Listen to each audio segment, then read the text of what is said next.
Well, I didn't really know what to do with this request, so I know you're snooker loopy nuts, so here we go. Might as well, rather than just talking, I might as well try and sing it. So, snooker loopy nuts are we, me and him and them and me. We'll show you what we can do with a load of balls and a snooker cue. Pot the red, then screw back for the yellow, green, brown, blue, pink and black. Snooker loopy nuts are we. We're all snooker loopy. Bum bum bum bum.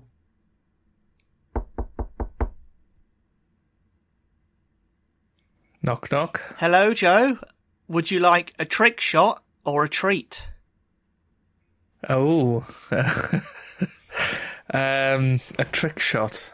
Well, you're going to get both during this podcast, mate, because this is the Snooker Loopy podcast. We are back, the Halloween special. I'm here with my very, very good friend. Oh, yeah. It is... yes, that's why I did that, Joe, because it's nearly Halloween. Joe completely forgot it was nearly Halloween, clearly. But Oh, dear, never mind. Spooktacular mistake from me. Absolutely. And I'm here with Dracula himself, Joe Hannard.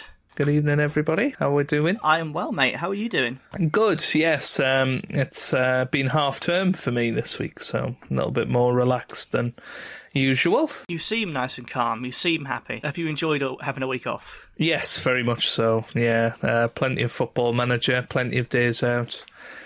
Life's all good.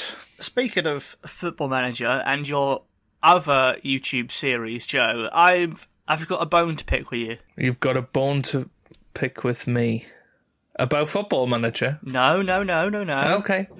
Because you have a couple of series. One of them is F1 Manager. Yes. You were playing it recently, and you were going, "Oh, who should I pick for my driver? Shall we get Lewis Hamilton, or look at the ratings for Sebastian Ocon, or Sergio Perez?"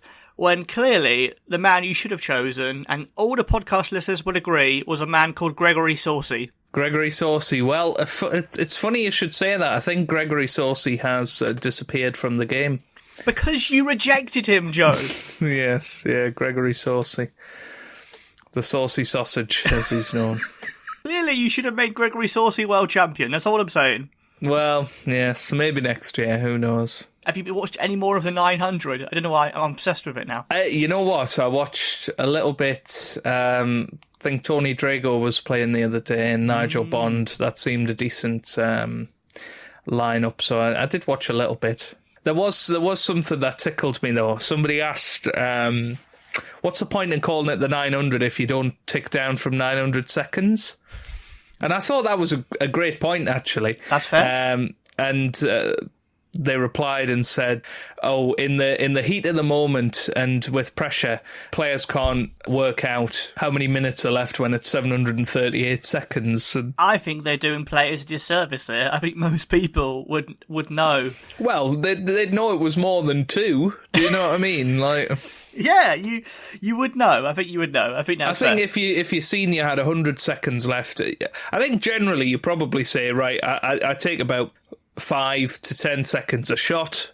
Mm-hmm. Therefore, if I've got 100 seconds, I've got 10 shots left. And if I need to pop 12 balls, then I'm going to have to go a bit quick. Mm. I don't think it's that hard, is it, Tom? Yeah. No, But it did tickle me a little bit. I've got something that tickled me here, Joe. There was a little commentary mishap by The Shirt. Lee the Shirt. Which I'm going to send you a link to now, which I think this could be. I think he's secretly auditioning to host the Snooker Late Night Extra show. Oh, wow. Jaw and back. No, that's a shame.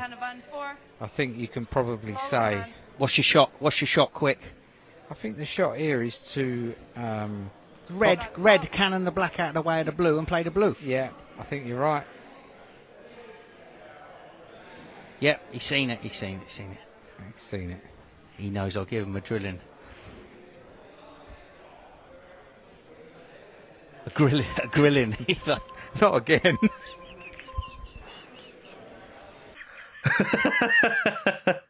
That's a cracker. Is that Ali Carter commentating with him, Tom?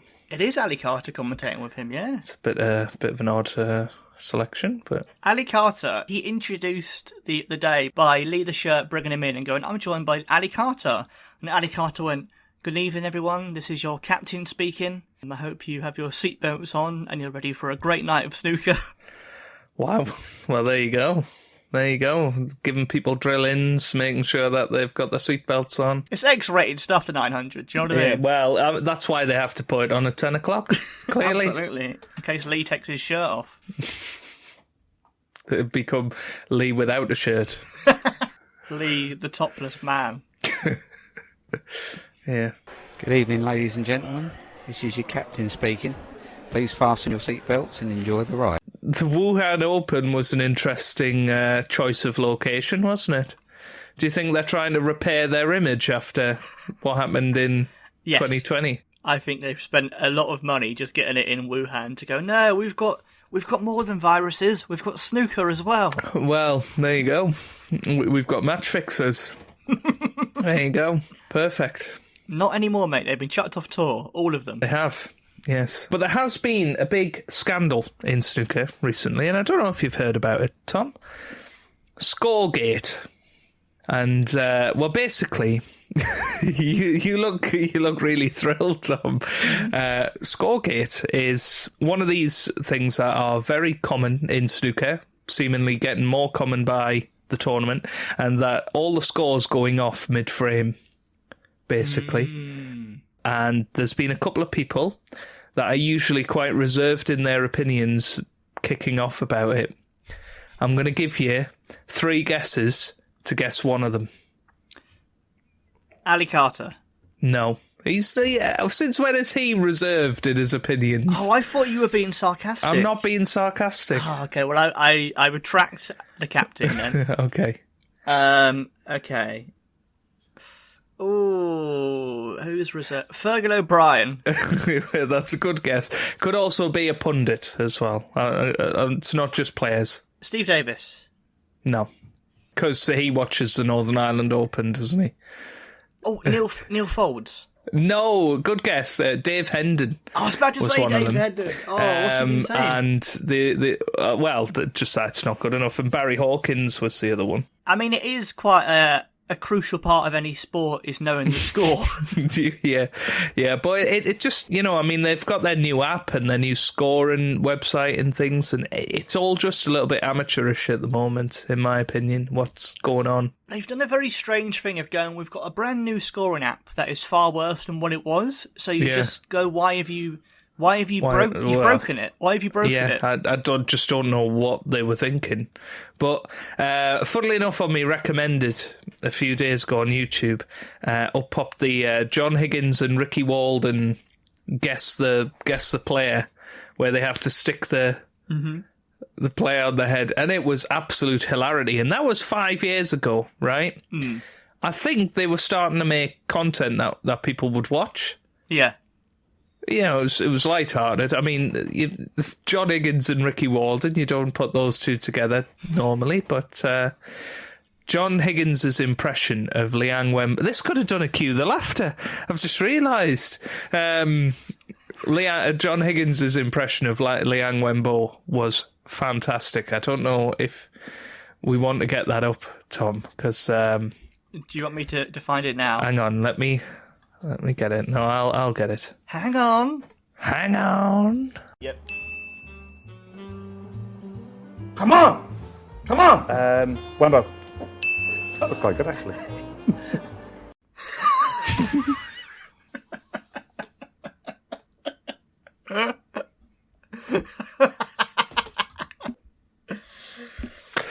I think the true travesty of Liang Wenbo getting banned from the tour is that we will never see his impression of John Higgins. Yeah. No, it's quite very good. How did they convince them to do that? Because it's a bit of a weird thing to say. We want to do a video of you people who are not known for impressions doing impressions of your colleagues. Yeah, well, it's not all impression based. It was you had to give them clues on who they were. So Ricky Walden was just giving John all of the nicknames. He was like Gentleman or Lincolnshire Sausage or. Yeah.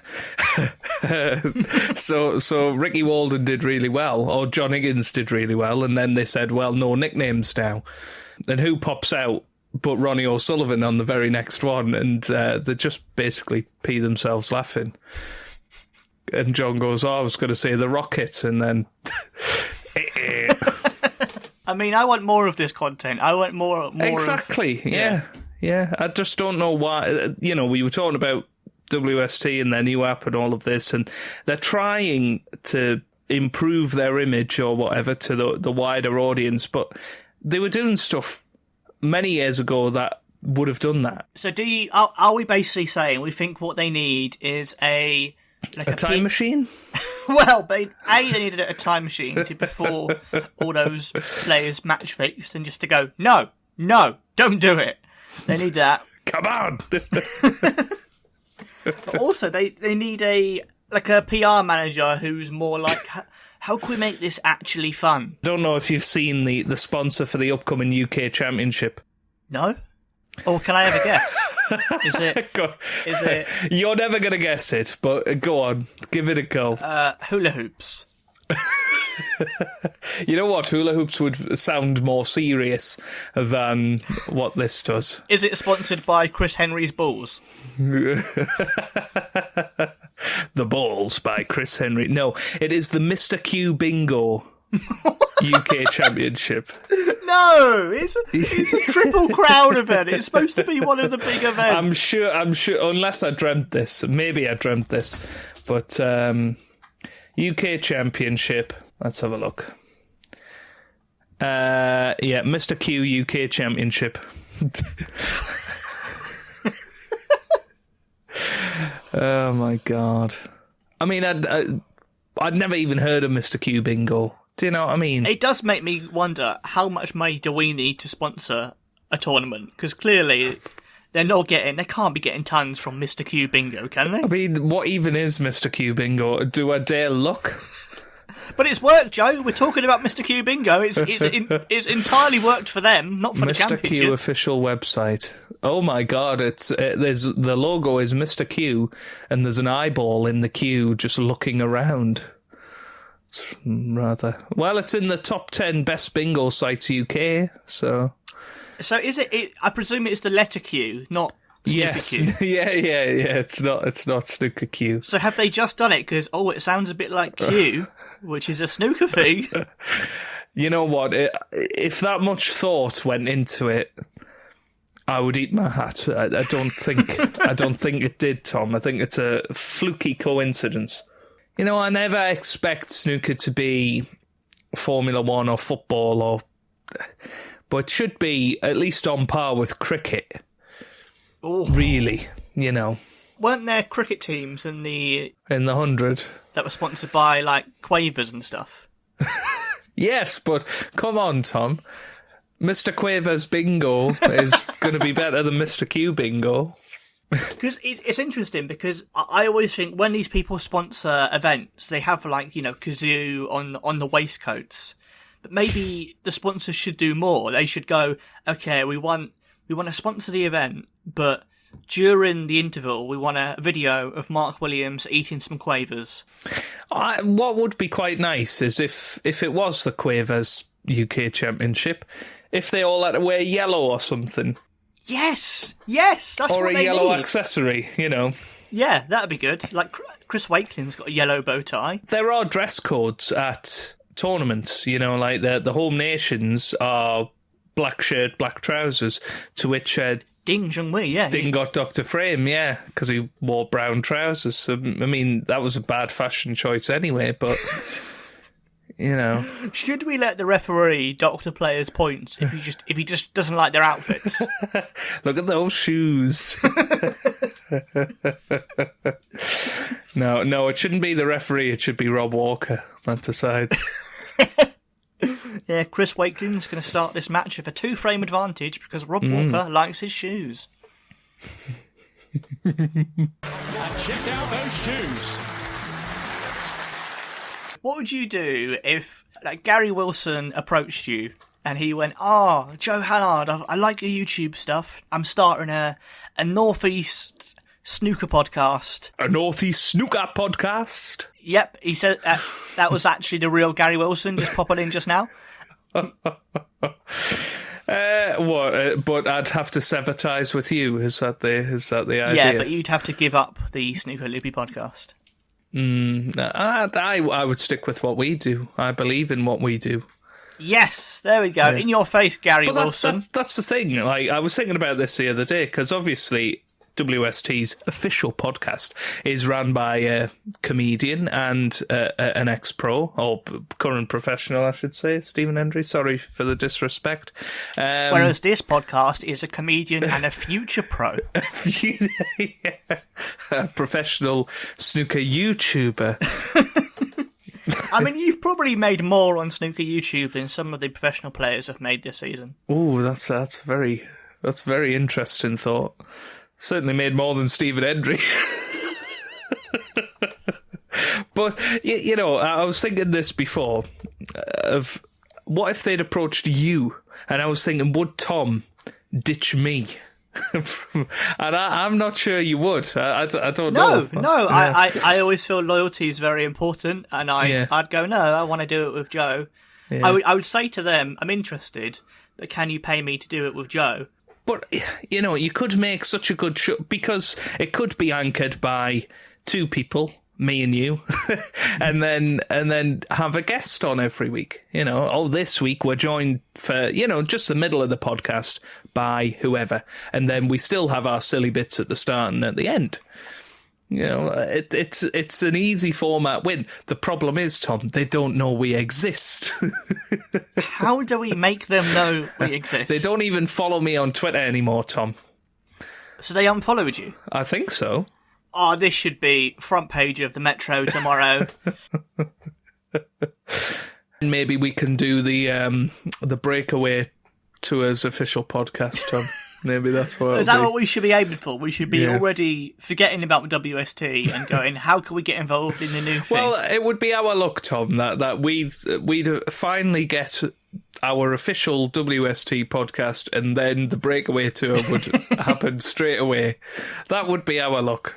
Yeah, and they'd be like... But we'd be stuck in a contract for 6 years or something, and we'd have to be talking about Fan Zhengji versus Chris Wakelin in the World Championship final. Best of 35. I fancy Chris Wakelin to win that, do you know what I mean? Like, Fan was very good in the semi-final against Peter Lyons, but... Yeah. It would be that. They'd have said to us, here's the contract, next week you're interviewing Ronnie O'Sullivan, and we turn up and go, oh God, why are we chatting to bloody Jensen Kendrick? No offence, Jensen, but... Yeah, I mean, maybe we need to have a tagline for Snooker Loopy to be the unofficial WST podcast. Is there anything stopping us from claiming ourselves as that? We could say it stands for like World Snoopy, Sloopy, World. I'm trying to put snooker and loopy together as a word. It doesn't really work, but something that is like different. WST, what else could it stand for? Wonderful Snooker Tour. Tournament. Wonderful Snooker Tour. That'll do it. Yep. There you go. No one's copyrighted that. Yep. Get on it. Before somebody else does. This has very quickly turned to us going, yeah, we're going to start the Breakaway League. Yes. Yeah. If you're watching WST, we still want the job. Oh, over 4 stars at Trustpilot. Decent. Mr. Q, the award-winning no-nonsense casino you've never heard of. Joe, shall we cue the music? Cue the music, oh dear. Now, oh Joe, dear. I wanted to find something, and I've discovered something recently. Did you know, Joe, in 1983, Ray Reardon released a song? Not until this very moment, Tom. And I can't find it online. I found it on Discogs. It's called It's Snooker Again. That's what it's called. So if anyone has got this, or knows a way of us tracking it down... Could you find it on eBay? Well, it's only on vinyl, so I don't know how we'd get it... Oh. I don't know. Do you have a vinyl player? I don't have a vinyl player. Toby does, though. Okay. But Toby doesn't listen to this podcast. Fuck's sake, Toby. You won't even hear that.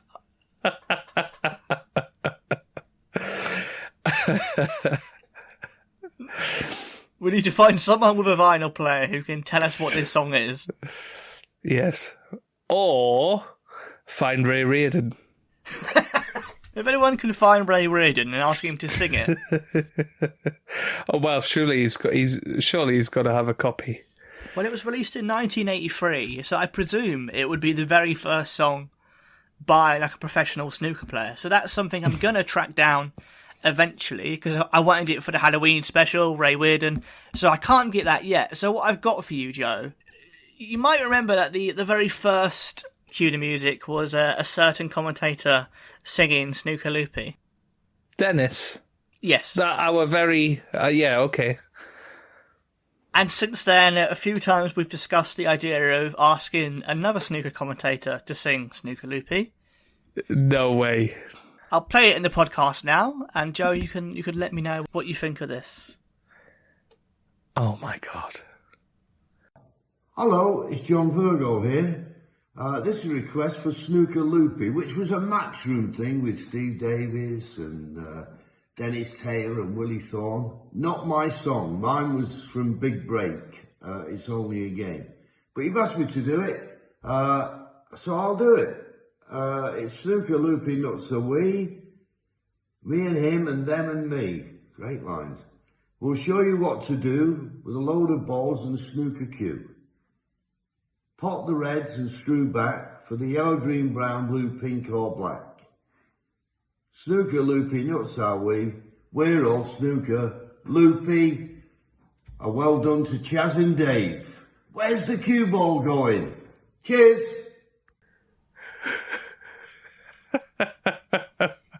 Oh, that is brilliant. Book again. I like that. That button. That's really good, Tom. What did you think of JV? Oh, he's such a good sport, isn't he? Do you know what I mean? Just the fact he gave us a history on Snooker Loopy, a matchroom, and also plugged his own music. I mean, he basically went, "Oh, you're going to have to book me again if you want Big Break." He basically said that. And then he proceeded to read out a message. But he sung the last line, so it does count. It does count. I feel like he did more of a spoken word interpretation of the piece. Well, I thought it was quite beautiful, Tom. I thought you'd think so, mate. I thought it was great. How much did that set you back then, Tom? I think he was 45. I think that's what it cost. No, yeah. I'm joking.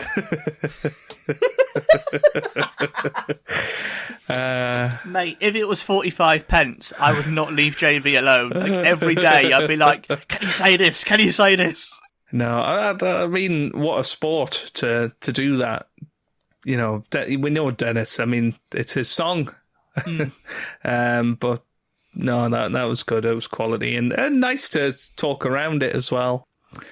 And a good old "Where's the cue ball" going at the end. That makes it for me.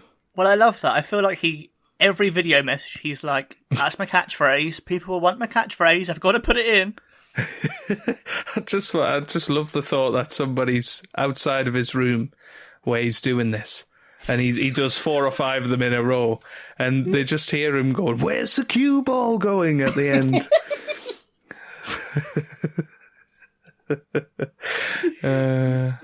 And then he goes, "Oh damn, I wasn't even recording that one."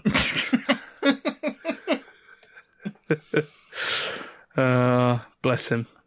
Ain't he great, eh? He is, yeah. No, he's a national treasure, is John Virgo. It has made me go, I think we need to try and get him to sing Big Break as well, just because. Well, I think what we need, Tom, is him to give a little message to our viewers and give a plug. That's a good idea. Yeah. Oh my god, I'm going to end up giving so much money to snooker players. Oh god. Hey, you're keeping him alive.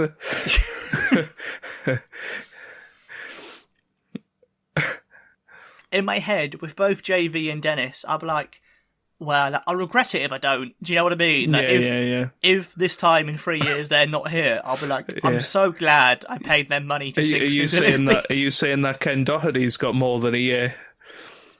God, Joe, don't make me get Ken as well. I'm already gutted that I missed Willie Thorne. I could have paid him to sing Big Willie Style by Will Smith. Well, that's why we need to find Ray Reardon quick.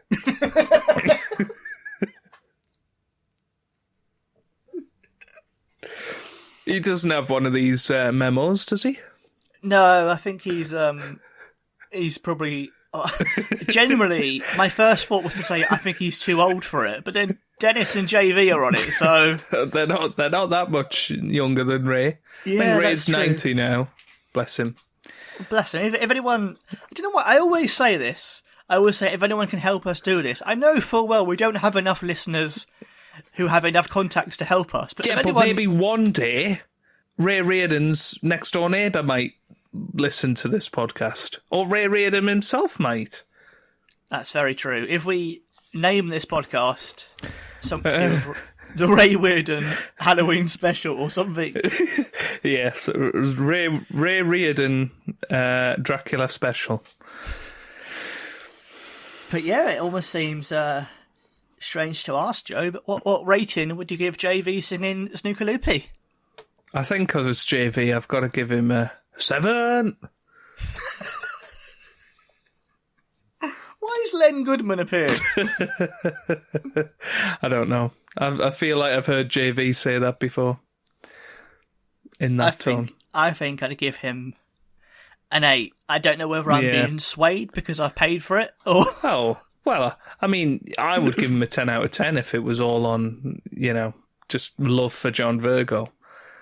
Of course we should have called it the John Virgo podcast, really, shouldn't we? Maybe that's where we've gone wrong. But then people would be expecting JV to host it. That's the thing. John Virgo, he once launched a podcast called Where's the Cue Ball Going? He released one episode and then stopped. Yeah, for season 2 of this podcast, Tom, we're going to get all these guests on. Are you going to interchange John and Dennis in the intros? Maybe I will. Maybe I'll get a new player for every episode. Yes, for all the money that this podcast makes, that will pay your £45 per time. But there we go, JV singing Snooker Loopy. God knows how we're going to follow that next month or next week or whenever we do the next one.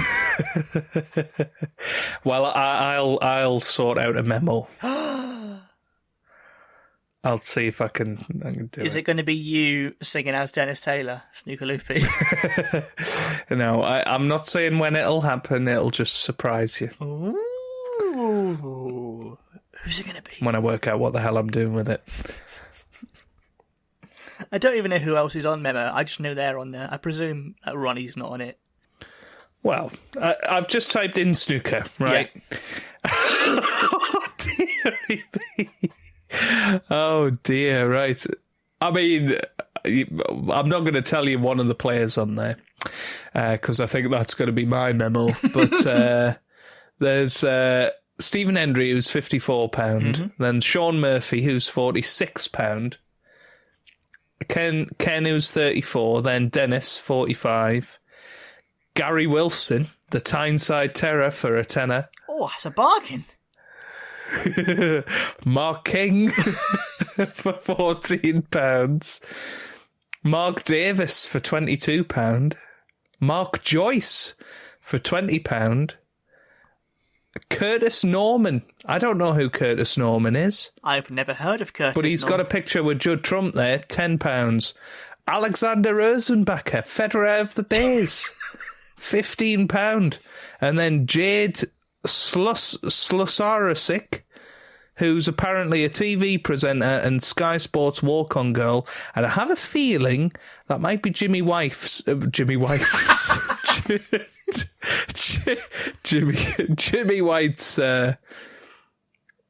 person. But it might not be. I just know that whoever Jimmy White is with is a walk-on girl. So, oh, snooker referee, Oh, who? pro Latina. Oh, I was hoping it was going to be Leo Scullion. No, and then John MacDonald, who is apparently an MC for snooker, but I've never seen him before. Oh, if Rob Walker was on there, mate, God. But there is another one on there that is going to be my memo. So, and I think it's going to be a cracker. Is it going to be That's Dennis? not a It's clue. Dennis again. It's not going to be Dennis, no. Okay, I look forward to this, mate. Snooker loopy nuts are we? We're all snooker loopy. Joe, we've cued the music. Shall we cue the laughter? This item I have found is something I've actually bought. So it's not going to be me trying to make you buy it for once, which you'll be very happy about. Well, you know what, Tom? I'd actually lined up a cue the laughter as well, so I'll hold that for next time. Well, unless you want to go first, or... No, I want to see. Okay, well, what I thought, it's, I was looking for something that's Halloween-themed, and I found a signed photo of 3 players, which is Halloween-themed. I think it must have been part of... I don't know what it was for. I bought it hoping that the photo would have some information, and it's got no information whatsoever. So all I know from the seller is that this was produced to be some sort of promotional item for like a Halloween ticket sale or something. So I'll send you the picture that was on eBay of this item. I'll send you the picture now. Oh my God. Dearie me. Are you scared? I mean, I'll never look at Stuart Bingham the same way again. In many ways, isn't that the story of this podcast? I mean, Neil Robertson just looks like when he's tired, and Mark Selby looks like when he's tired, but Bingham looks truly terrifying. So I have that here in my hands. Wow. And for the listeners at home, I'll probably do a video version of this little clip. It's Mark Selby, Neil Robertson, and Stuart Bingham as zombies. Yes, Bingham looks particularly terrifying. The other two, I can sort of see it. I mean, it means not only has some marketing person gone, do you know how we can sell tickets at Halloween? Let's turn these 3 players into zombies. But this is signed, Joe, this picture. Yeah. And I can confirm that is Stuart Bingham's authentic signature. So Mark Selby, Neil Robertson, and Stuart Bingham have all had someone come up to them and go, "Can you sign this picture of you as zombies? You're just a snooker player. You're just a normal man." And someone goes, "We've made you into a zombie, Stuart Bingham. Can you sign it?" Like, I was hoping for some information, but there's nothing. So all I know is that this exists. I don't know what for, but I've got it. Well, I mean, yeah. Oh, God, it's staring into my soul. Well, the question is, Tom, would you let him have a bite of your neck? Well, for Bingham, do you know what I mean? Like, I think you'd have to, wouldn't you? I think instead of brains, he'd be going balls like that all the time. Yeah, hot tubs. Maybe that's what he looks like after he spent a bit too long in the hot tub. Oh dear. Oh dear. Poor guy. There we go, Joe, of zombie snooker players. One of the weirdest crossovers I've ever seen. Well, very apt for the occasion. And I'm gonna put that on my wall. I might try and frame it. I think it looks quite nice as a. Yeah, no, it's pretty good. I mean, you know, to have those 3 signatures on it as well as. How much was that? That was, I think it was £15. Okay. Which I thought was all right. I'm quite sure it's a one-off. I've not seen it anywhere else. I mean, for all we know, somebody's made that picture and got it signed. And that's not even part of a promotion. Or maybe in the works is a zombie snooker film starring these 3 players. Possibly. Like the Undead Crucible or something like that. Instead of snooker, spooker. The Spooker World Championship.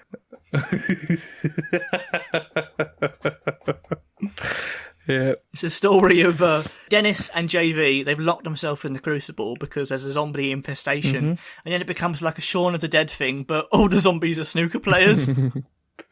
Yeah. And they're trying to get JV and Dennis's brains, and they're like, "Oh, watch out! Oh, it's Zombie Bingham! Quick, throw the ball at him!" And as JV throws it, he goes, "Where's the cue ball going? In your face!" Watch. Well, there you go. You've got your next BBC 4 Radio 4 series sorted, haven't you? Imagine if this was the start of What Makes Me My Millions. Yeah. This time next year, Yep. You'll be a millionaire. Absolutely. About time, mate. Because of that idea.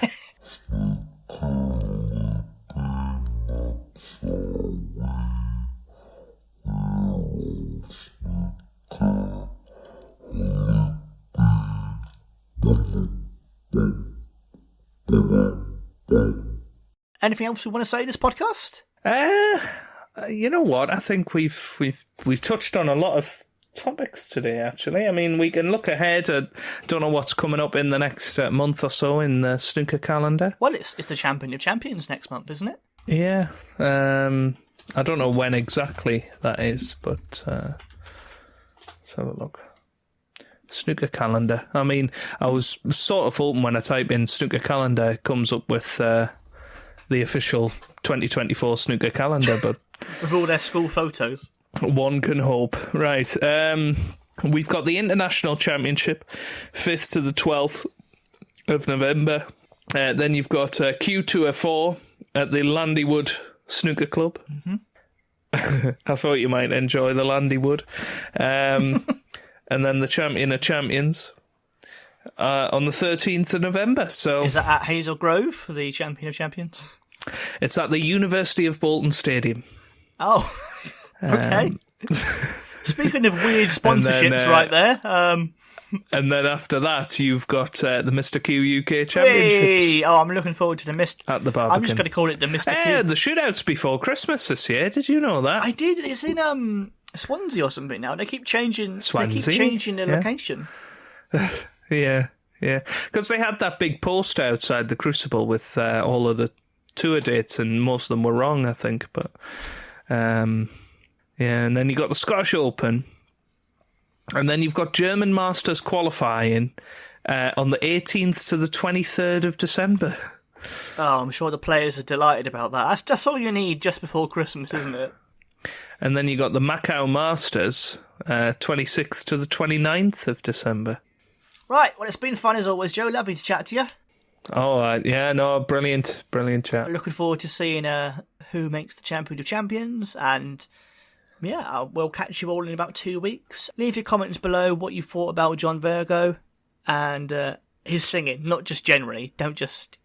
I mean, you can. Just let us know below what you think of John Virgo. See you later.